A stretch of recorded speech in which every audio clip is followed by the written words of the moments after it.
When I was a little girl, I wanted to be the first female president of the United States, and my father shook his head and said, "Honey, you don't want to be one of them." And I puffed out my chest. "Just wait," I thought.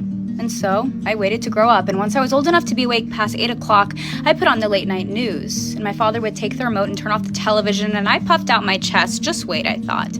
And so I waited to grow up, and I learned about war on the late night news, and I decided I didn't want to be in government. And once I was old enough to sit in the passenger seat, I turned up the radio, and my dreams changed. I wanted to be a pop star.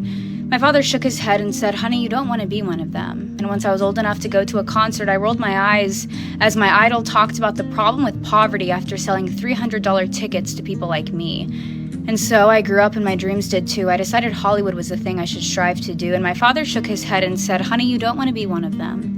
And so I went to middle school and high school and dropped out of college because it was all a ruse. I never gained any more knowledge, and I realized even with a poli-sci degree, a master in music, or PhD in film, I could never be in politics, music, or the big screen because my daddy wasn't.